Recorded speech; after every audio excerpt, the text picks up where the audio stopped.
from our mountain pose, we're going to step our feet wide and just find a place that's comfortable for you. When your arms are extended, maybe your ankles are underneath your wrists. And then we're going to pivot our right foot out to the side. My belly's going to stay facing my front. I'm going to reach both arms out equally.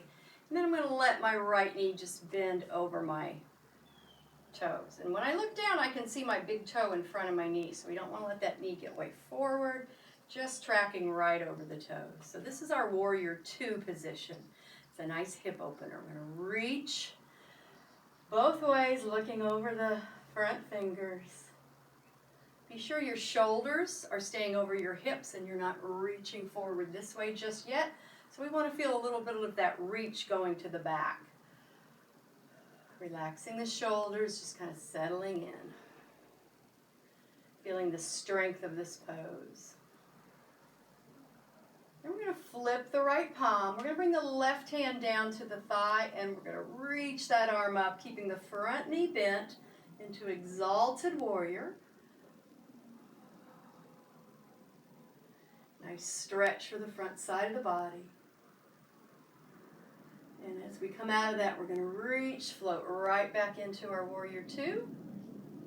And straighten out that leg and turn the toes in. Let's drop the arms. And we go to the other side. So you're going to pivot the left foot this time. Belly stays to the front. Reach both arms out. And then the knee bends over the toes. I'm looking over my left fingers. Flip the palm, drop the backhand, reaching up, keeping the front knee bent over the toes. And rise back up. Straighten the leg, turn the toes in, drop the arms. Let's do a shoulder roll. So this time we're going to go into a side angle. So we're going to turn that right foot out again. Reach both arms out, starting in our warrior two. And from there, we're going to let that elbow bend and we're going to bring it down to our thigh. Take the other arm up to the ceiling, and if it doesn't hurt your neck, you can turn and look.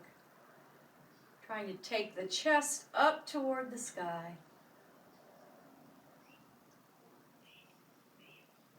Good. And then coming out of that, think of reaching to rise back up to warrior two. And straighten out the leg, turn the toes, drop the arms down. And then go the other way. Warrior two to the left. And bend the elbow down to the thigh. Take the other arm up. Turn and look if it doesn't hurt the neck.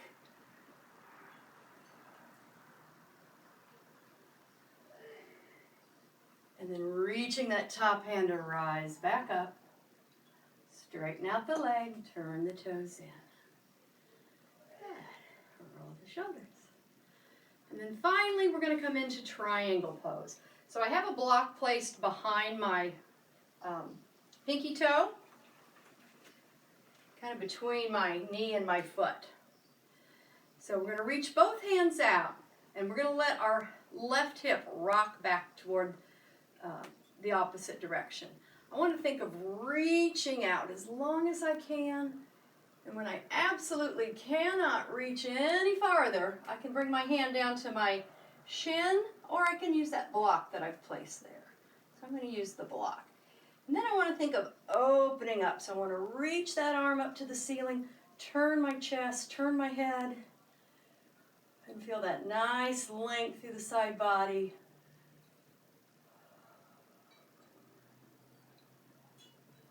Big triangle pose. When I'm ready to come out, I'm going to release the knee, and I'm going to reach that top hand up and rise all the way up. Straighten out the leg, and go to the other side. My block on my other side. So reaching both hands. This time the front leg does stay straight, so my hips are going that way. I'm going to reach out as long as I can till I can't reach anymore, and then bring your hand down to your block or your leg. You might find that one side is a little stiffer or maybe a little looser than the other. Turn and look. Breathe.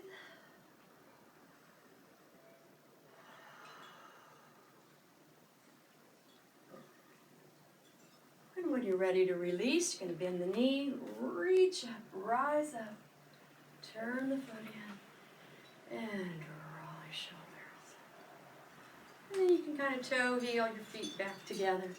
Shake your legs out a little bit. Give it some hip circles.